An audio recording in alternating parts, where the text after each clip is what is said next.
Esto es Un Minuto en Nueva York. Aquí comienza un nuevo podcast.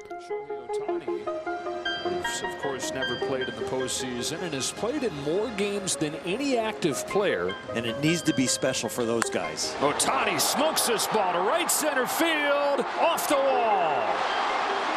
Throw from Conine is late.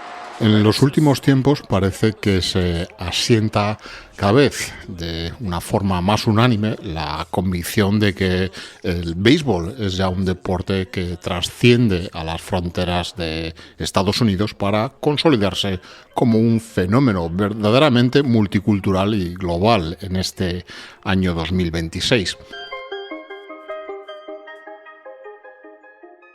Como claro exponente de ello, podríamos destacar la edición de este mismo año del Clásico Mundial de Béisbol, o World Baseball Classic, un oficioso campeonato del mundo que alcanza ya su sexta edición y que es la prueba definitiva de este auge, rompiendo récords históricos con más de 1 millón de asistentes en vivo a los estadios de Japón, Estados Unidos y Puerto Rico, solo en su fase de grupos y alcanzando audiencias televisivas masivas en mercados tan diversos como el propio Japón, la República Dominicana, Estados Unidos o Italia.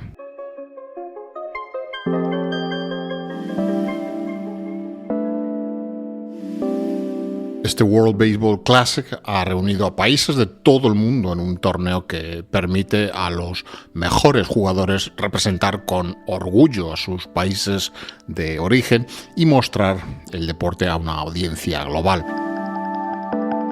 Este dinamismo también se refleja en las grandes ligas profesionales de Estados Unidos, donde figuras como el japonés Shohei Ohtani han globalizado el marketing del deporte, impulsando las valoraciones de las franquicias a niveles sin precedentes, con equipos como los Yankees o los Dodgers rozando los 9.000 millones de valoración. En Japón, la Nippon Professional Baseball, NPB, fundada oficialmente en 1950, es hoy en día la liga deportiva más importante de ese país y es ampliamente considerada como el segundo circuito de béisbol más competitivo del globo, solo por detrás de la Major League Baseball, con canteras de jugadores exportando talento desde países como Curazao hasta Australia y una presencia cada vez más sólida en Europa y Asia. El béisbol ya no es solo el pasatiempo nacional estadounidense o America's Pastime, sino una industria del entretenimiento e identidad nacional que conecta a millones de aficionados bajo el mismo lenguaje competitivo.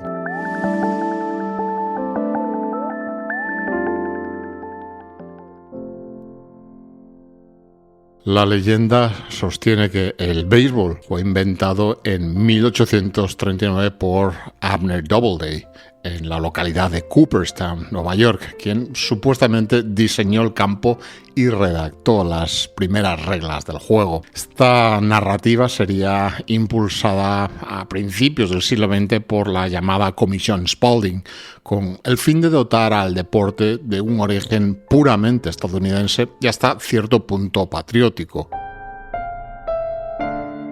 Pero el béisbol no apareció de la nada y en un mapa de Nueva York, sino que fue un organismo vivo que creció, se mezcló y se refinó en las manos de miles de jugadores anónimos hasta convertirse en el juego o el deporte que hoy conocemos.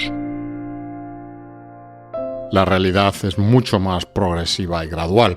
El deporte nacería de una evolución orgánica y silenciosa gestada a través de los siglos en los campos del Reino Unido. El linaje del béisbol se remontará a prácticas británicas medievales como el llamado stool ball del siglo XIV. Sin embargo, su ancestro más directo y reconocible sería el llamado rounders, un juego que ya contenía el ADN fundamental del béisbol, es decir, la dinámica de golpear un objeto lanzado con un palo y emprender una carrera frenética hacia las bases seguras para evitar ser eliminado.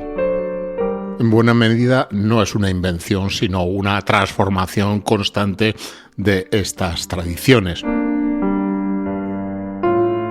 Cuando los colonos cruzan el Atlántico hacia el Nuevo Mundo, llevarán consigo estas semillas deportivas como parte de su equipaje cultural. Ya en suelo americano, estos juegos y sus primitivas reglas tampoco se mantendrán inalterables, sino que se ramifican en diversas variantes regionales adaptadas a cada comunidad.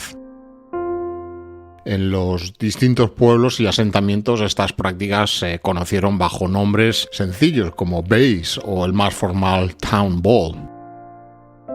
El juego que hoy vemos en vibrantes estadios iluminados es en realidad el resultado final de ese proceso natural y difuso.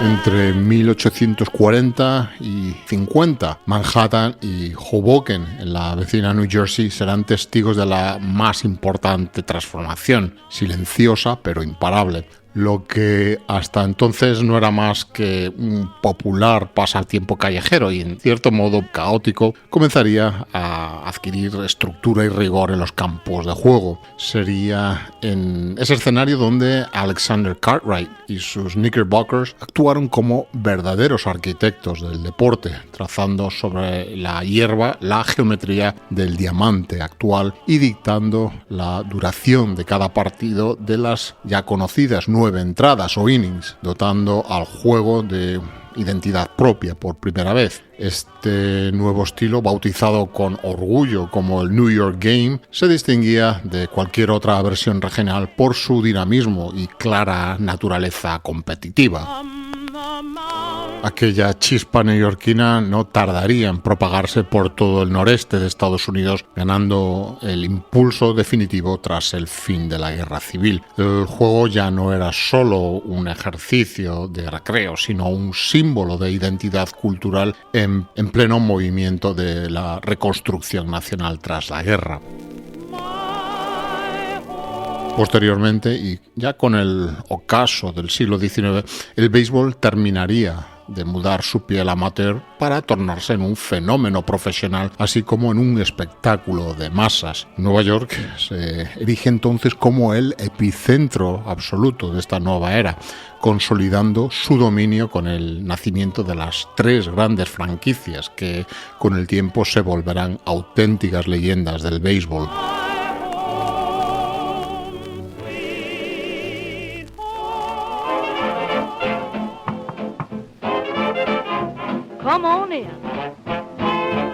Bajo la mano de hierro de Joe McGraw, los New York Giants se erigieron como la fuerza dominante del deporte en la Gran Manzana.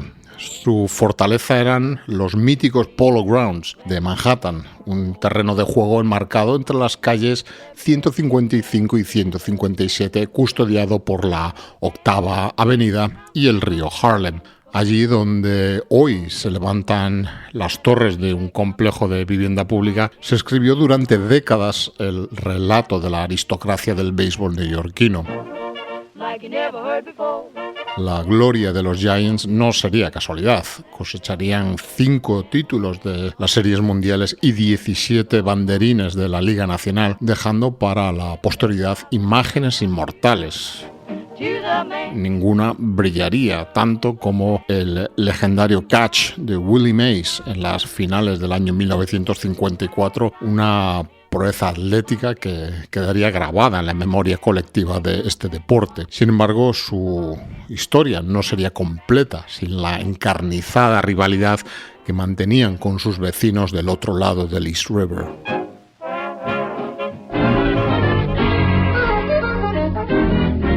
Los duelos contra los Brooklyn Dodgers no eran simples partidos, eran batallas territoriales que dividían a la ciudad y alimentaban una de las rivalidades más feroces y apasionantes de la historia del deporte americano. En el corazón de Brooklyn, Los Dodgers forjarían una identidad inquebrantable, profundamente ligada a la clase trabajadora y al orgullo de un barrio, un boro que los sentía como suyos.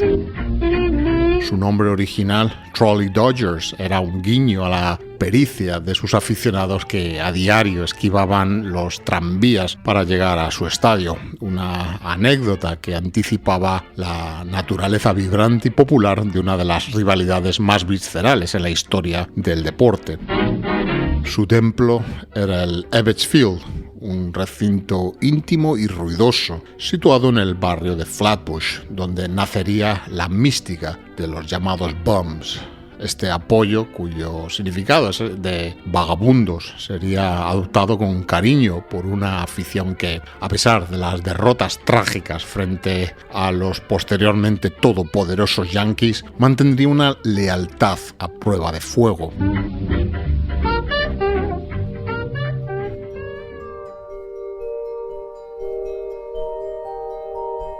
Sin embargo, más allá de los resultados, el momento que cambió el curso de la historia sucedería el 15 de abril de 1947. En aquel día, Jackie Robinson saltaba al campo con el número 42, derribando la barrera racial y poniendo fin a 6 décadas de segregación racial en el béisbol. Aquella decisión, impulsada por la visión del manager general Branch Rickey, sería un hito que se adelantaba años al movimiento de los derechos civiles en Estados Unidos, transformando no solo el béisbol, sino la estructura misma de la sociedad. Los Dodgers demostraron que el diamante podía ser un escenario de cambio social. El impacto de Jackie Robinson fue tan profundo que en 1997 las grandes ligas tomarían una medida sin precedentes, que era retirar el número 42 de su camiseta de forma permanente en todos los equipos de la liga. Hoy nadie puede portar ese dorsal salvo cada 15 de abril, cuando en el Jackie Robinson Day todos los jugadores lo visten al unísono para honrar al hombre que cambió este deporte para siempre.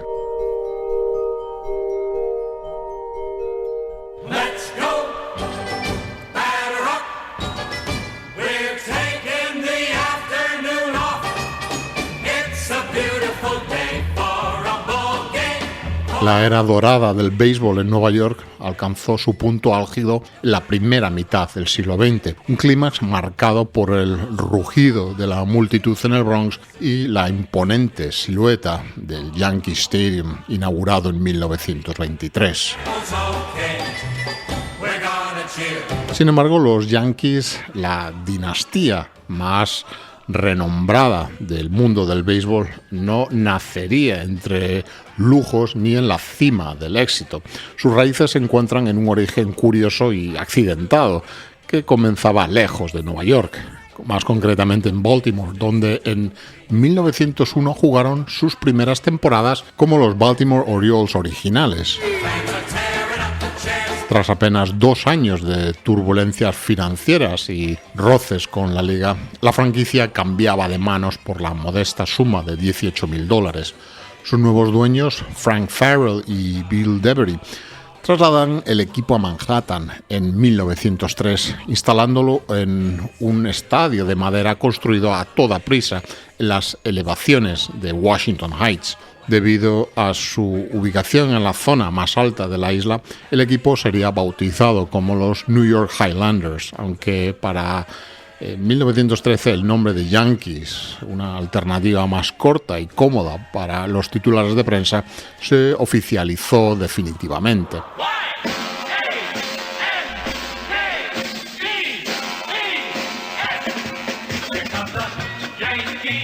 Durante sus primeras 2 décadas en la ciudad, los Yankees eran considerados el hermano menor y menos afortunado de Nueva York, llegando incluso a jugar como inquilinos de los Giants en los Polo Grounds. Pero el destino daría un vuelco radical en 1920 con la llegada de una figura que lo cambiaría todo: Babe Ruth, adquirido a Boston. El impacto del llamado Bambino fue tan determinante y su magnetismo tan arrollador que el equipo pronto necesitaría un templo propio a la altura de su nueva estrella. Así nació en 1923 el legendario primitivo Yankee Stadium, bautizado popularmente como la casa que Ruth construyó. Aquel imponente coliseo no solo proporcionaba un hogar definitivo a los bombarderos del Bronx, sino que consolidó el nacimiento de la dinastía más laureada en la historia de este deporte, transformando para siempre el paisaje cultural de la ciudad. En aquellos momentos Nueva York latía en una efervescencia constante, sumida en una época dorada donde las llamadas Subway Series no eran un sueño, sino una vibrante realidad cotidiana. Eran tiempos en los que los tres colosos de la metrópolis solían disputarse el trono mundial simultáneamente, convirtiendo los túneles del metro en las arterias que conectaban tres filosofías de vida bajo el mismo cielo. Mientras los Giants custodiaban con orgullo la elegancia y la tradición señorial de Manhattan, los Dodgers personificaban el corazón indomable y el sentido de comunidad de Brooklyn. Por su parte, los Yankees se erigían desde el Bronx como una potencia emergente e imparable, impulsada por figuras de la talla como el propio Babe Ruth y Lou Gehrig. Esta combinación única de talento y rivalidad transformaría Nueva York en la capital indiscutible del béisbol mundial, un escenario donde, sin importar quién ganara el banderín, el orgullo del juego siempre permanecía en casa. En el corazón de Brooklyn, los Dodgers no eran simplemente un equipo de béisbol, eran el alma vibrante de un barrio que encontraba en ellos su identidad. El Ebbets Field funcionaba como una extensión del hogar, un rincón de Flatbush donde los vecinos se llamaban por su nombre y el equipo representaba una resistencia romántica frente al poderío económico de los Yankees o los Giants en Manhattan. Por eso, cuando el rumor de la mudanza se materializó, la ciudad entera entró en un estado de shock absoluto.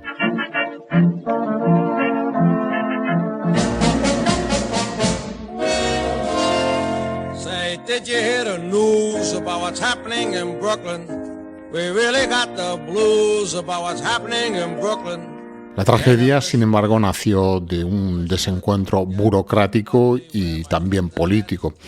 Walter O'Malley, dueño de la franquicia, no deseaba en principio abandonar Nueva York, sino construir un nuevo estadio moderno y techado en la intersección de Atlantic Avenue y Flatbush Avenue. Pero sus aspiraciones chocarían con la voluntad de hierro de Robert Moses, el todopoderoso planificador urbano, quien le negaría a los Dodgers el terreno en Brooklyn para intentar forzar la construcción de ese nuevo estadio en Queens. Aquel conflicto transformaría a O'Malley, de un empresario exitoso, en el villano más repudiado de la historia neoyorquina.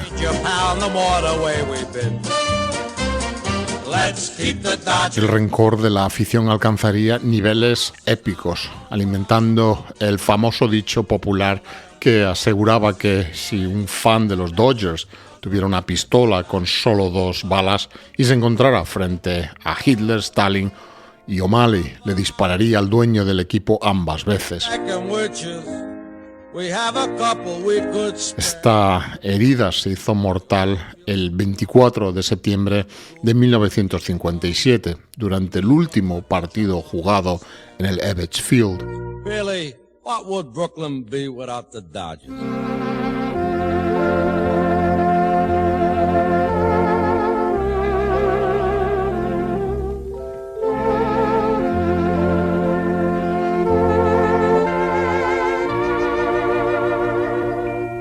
Sería una tarde desoladora. Apenas 6.000 almas asistieron para ver una victoria agridulce contra los Pirates.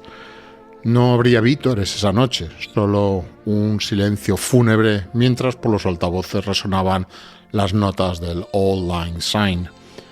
Muchos se quedarían en las gradas hasta mucho después de que se apagaran las luces.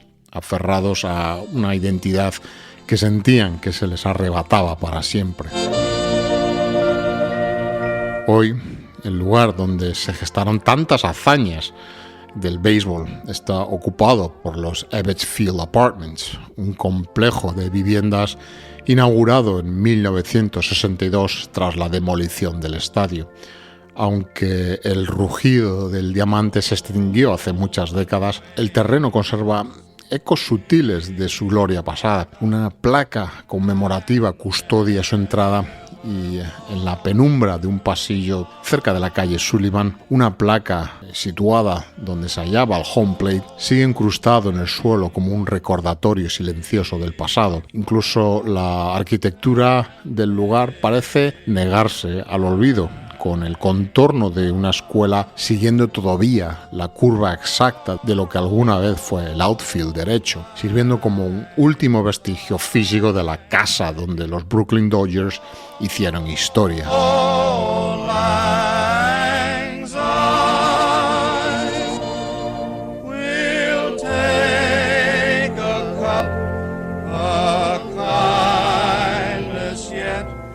Pero el drama no terminaba ahí. La partida de los New York Giants se sintió como el lento desvanecimiento de una era gloriosa.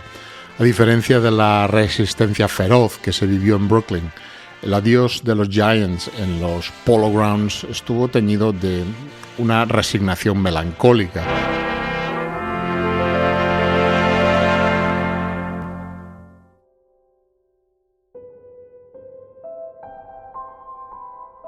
Aunque figuras como el eléctrico Willie Mays seguían deslumbrando, la asistencia al estadio había caído en picado.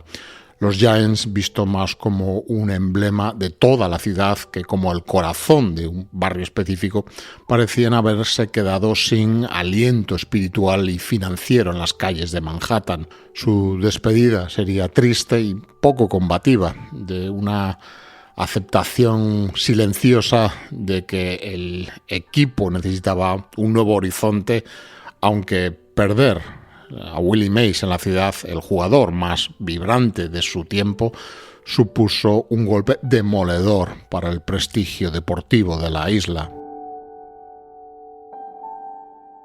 Este éxodo masivo hacia el oeste en 1957 no fue solo un movimiento de piezas en el tablero del deporte profesional, sino el reflejo fiel de una transformación profunda en los Estados Unidos de la posguerra. Socialmente, Nueva York sucumbía al fenómeno del suburban sprawl.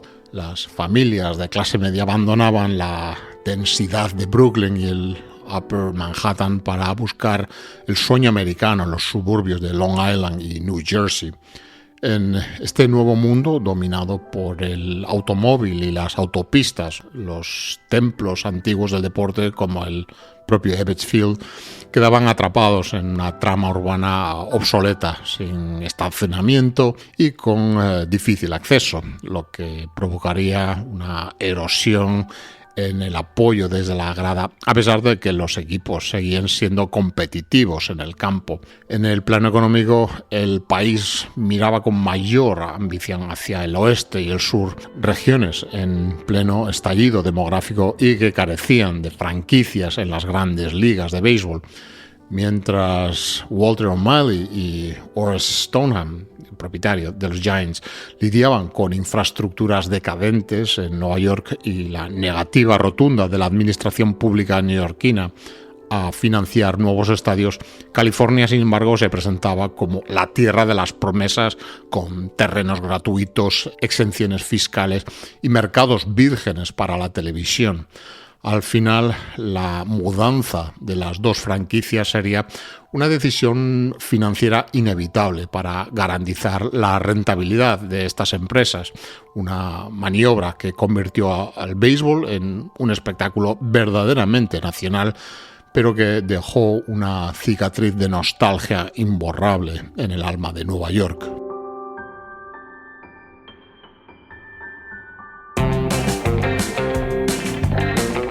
Cuando las dos franquicias aterrizaron en la costa oeste, el contraste con su antigua vida en Nueva York sería absoluto. En Los Ángeles, los Dodgers fueron recibidos con el brillo y la euforia reservados para las grandes estrellas de Hollywood. Mientras esperaban la construcción de su nuevo hogar, el Dodger Stadium, tuvieron que improvisar durante 4 temporadas en el Los Angeles Memorial Coliseum, un estadio de fútbol americano cuyas dimensiones eran totalmente inadecuadas para la práctica del béisbol. Sin embargo, ni siquiera la inadecuada geometría del campo frenaría el entusiasmo. El equipo rompería récords de asistencia históricos, confirmando la visión de O'Malley sobre el inmenso potencial económico que aguardaba en el Pacífico.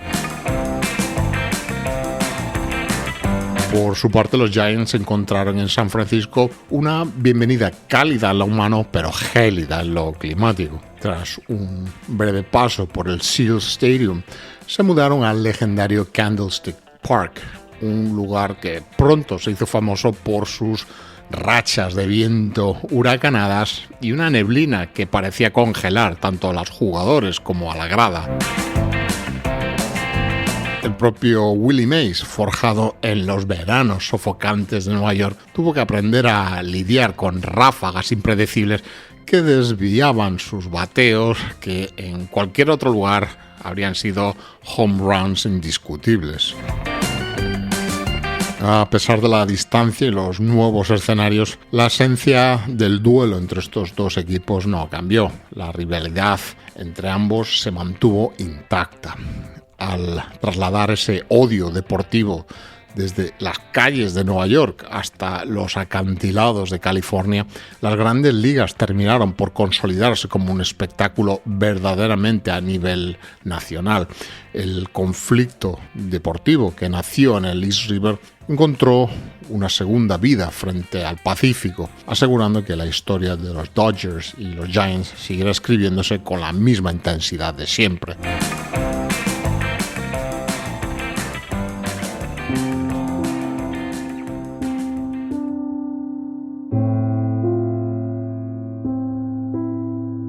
Tras este éxodo en la temporada de 1958, Nueva York, hasta entonces la capital mundial del béisbol, se quedó con un vacío enorme. Solo quedaban los Yankees jugando en la American League, pero para los aficionados de la National League y que odiaban visceralmente a los Bombarderos del Bronx por su arrogancia y dominio, no había a quien apoyar. Nueva York se había convertido en una ciudad con millones de huérfanos del béisbol.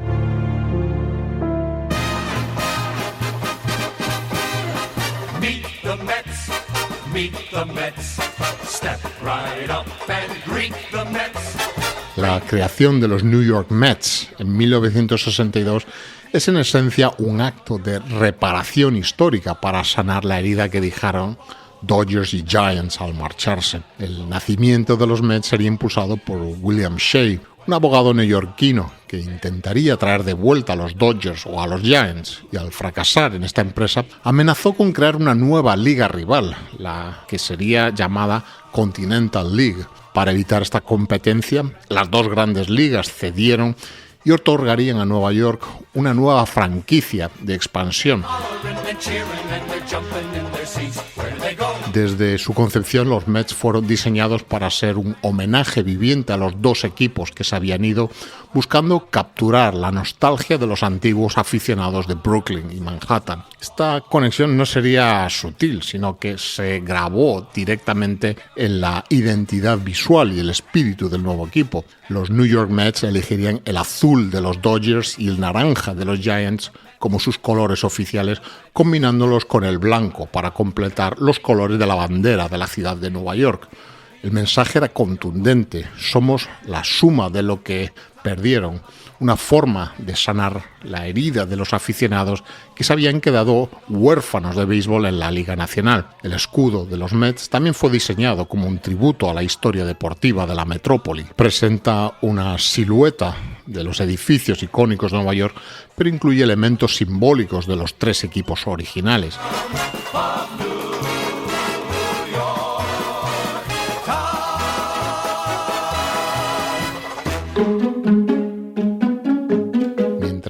el perfil urbano representa toda la ciudad, la tipografía y el estilo visual buscaban heredar directamente el fervor y la tradición que los Giants y los Dodgers habían dejado tras su partida a California. En cuanto a su campo, los Mets comenzaron su historia jugando precisamente en los viejos Polo Grounds, el antiguo hogar de los Giants en el Alto Manhattan, antes que mudarse definitivamente a nuevo Shea Stadium en Queens. Irónicamente, el Shea Stadium se construyó en el lugar exacto donde Robert Moses originalmente quería que los Dodgers levantaran su nuevo campo, cerrando así un círculo de decisiones que cambiaron el mapa del béisbol neoyorquino para siempre.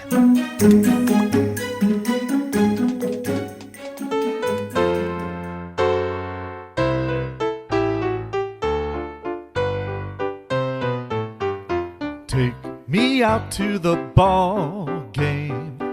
Los Mets no nacerían para competir con los Yankees en términos de títulos, sino para ofrecer un refugio a los fans que extrañaban el estilo de juego y la tradición de la Liga Nacional. Al fichar a Willie Mays ya al final de su carrera deportiva y mantener vivas las antiguas rivalidades, los Mets lograron que el fantasma de los Dodgers y los Giants finalmente descansara en paz en Nueva York. El nacimiento de los Mets en 1962, en muchos sentidos, fue un ejercicio de masoquismo deportivo y nostalgia pura. Sin embargo, el equipo que saltó al campo en esa primera temporada distaba mucho de la gloria de sus predecesores. Era básicamente una colección de veteranos en el ocaso de sus carreras y jóvenes promesas que aún no estaban listos para el nivel del béisbol profesional, lo que resultaría en una de las temporadas más desastrosas y también cómicas de la historia. Bajo la dirección del legendario y excéntrico manager Casey Stengel, los Mets de 1962 establecieron un récord negativo al perder 120 partidos en temporada regular. Stengel, con su lenguaje confuso y humor ácido, bautizaría al equipo como The Amazing Mets, los asombrosos Mets, una ironía que los aficionados adoptarían con orgullo y humor. A pesar de errores constantes en el campo, como jugadores que olvidaban pisar las bases o outfielders que chocaban entre sí, el público neoyorquino se enamoró de ellos. No iban al estadio a ver un partido perfecto, sino a recuperar el sentido de comunidad que los Dodgers y los Giants con su huida les habían arrebatado. Esta conexión emocional fue lo que permitió que los Mets sobrevivieran a sus terribles inicios. El equipo se convirtió en un símbolo del perdedor adorable y del espíritu de lucha de los barrios de Nueva York. Lo más sorprendente de esta historia es que esa misma base de aficionados que aprendió a reírse de las derrotas en 1962 solo tuvo que esperar 7 años para presenciar uno de los mayores hitos de este deporte. Los Miracle Mets de 1969, que pasaron de ir en la cola de la liga a ganar las series mundiales, demostrando que incluso el comienzo más caótico puede llevar a la gloria.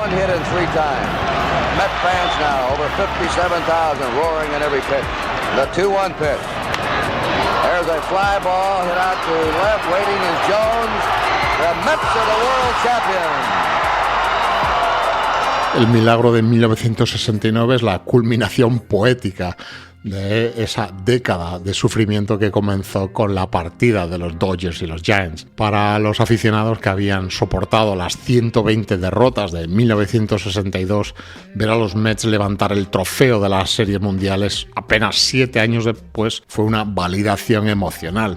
El equipo pasó de ser el hazmerreír de la liga, un grupo que parecía diseñado para perder, a convertirse en una fuerza imparable que desafió todas las probabilidades estadísticas, demostrando que el espíritu de la Liga Nacional en Nueva York no solo había sobrevivido, sino que había renacido con más fuerza que nunca. Este clímax llegó en estas series mundiales contra los poderosos Baltimore Orioles, quienes eran los claros favoritos. Estos Miracle Mets ganarían la serie en 5 partidos, desatando una locura colectiva en Nueva York que superaría cualquier celebración previa vista hasta entonces.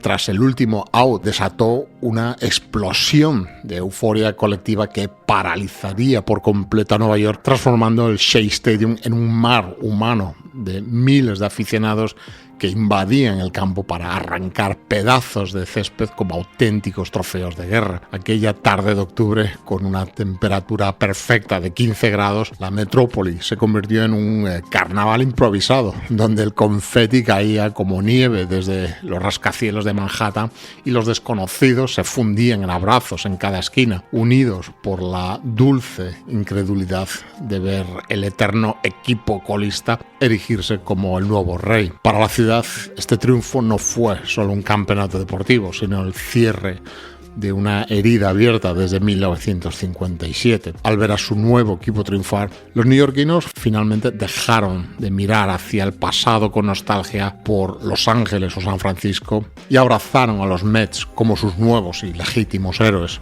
consolidando una identidad que mezcla la humildad de sus orígenes con la magia de lo inesperado. Aquel desfile de la victoria por el cañón de los héroes de Broadway representaba mucho más que un simple festejo deportivo. Una catarsis emocional necesaria que barrió finalmente con los años de amargura acumulada tras la partida de Dodgers y Giants. En medio del júbilo y el asombro, los Mets fueron bautizados oficialmente como los nuevos y legítimos dueños del corazón de la ciudad, demostrando que la fe de los huérfanos del béisbol había encontrado al fin un nuevo hogar.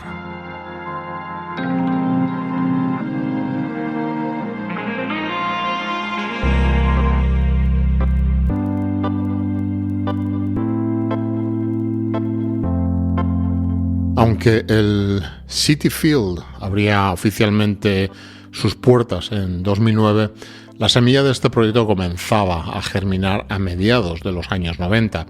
Bajo la dirección de Fred Wilpon, anterior propietario, los Mets empezaron a proyectar un nuevo estadio o ballpark que inicialmente aspiraba a tener un techo retráctil y una arquitectura profundamente inspirada en el legendario Ebbets Field. El camino hacia su construcción encontró un impulso clave en 2001, cuando la ciudad de Nueva York anunciaba acuerdos preliminares para renovar los estadios de ambos equipos de la ciudad. No obstante, el destino impuso una pausa tras los atentados del 11 de septiembre, obligando a reajustar las prioridades presupuestarias de la ciudad.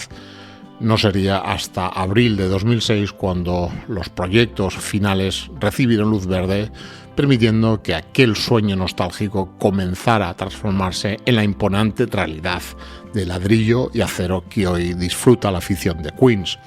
La transición del Shea Stadium al Citi Field respondió a la urgencia de jubilar el obsoleto modelo de estadio multipropósito de los años 60.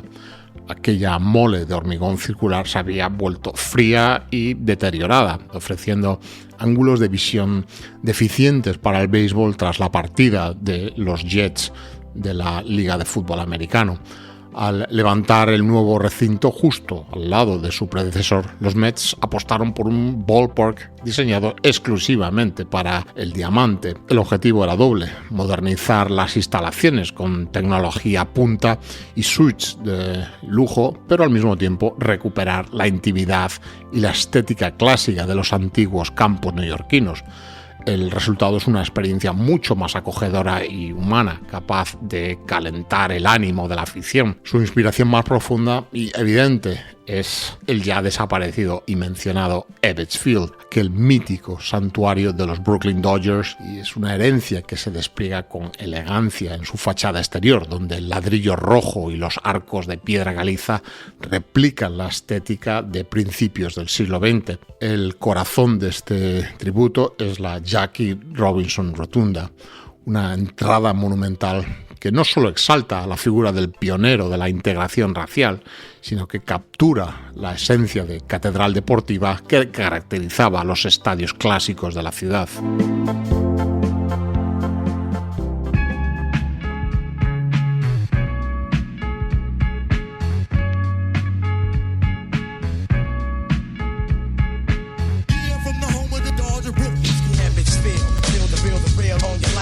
La historia del béisbol es en muchos sentidos la misma historia del país. Durante el último siglo el juego ha crecido con él, incluyendo en el periplo a jugadores y aficionados cada vez más diversos. Sin duda, el béisbol seguirá evolucionando con el tiempo, pero siempre será el deporte de Nueva York por excelencia.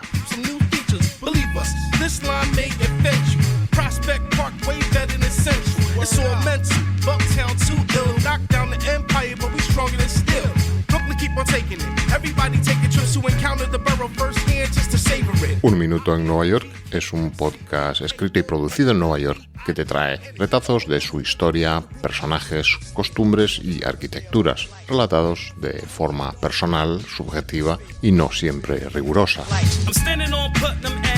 El podcast está disponible para su escucha y suscripción allí donde siempre encuentras tus podcasts favoritos.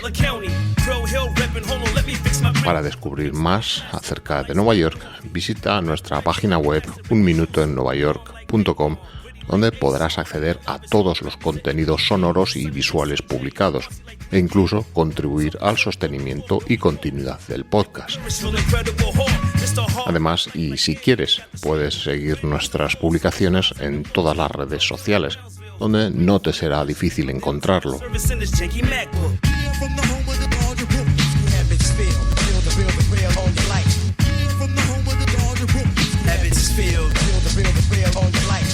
Follow me from my limited view. First time in Bucktown was 2002. I tried to learn to keep it moving over, keeping it true. Just like the lamp under the shade in the park where the tree grew. Not to be funny, but I've been a fan of Brooklyn since Bugs Bunny. Just never tried to move cause of money. In an alternate timeline, I graduated Pratt School of Graphic Design sometime around 99. Met a dancer who was fine from the same city as mine. Now, heal up, bring it back, come rewind. We on the remix tip. I got Waukee and Warren Britt. How much more legit can a Pittsburgh kid get? Spitting distance from the river and the bridges. How I've been living. Popping out the back of a rebel because I'm driven. Gotta try to finish with a little city wisdom. Like, yo, what's a rat to a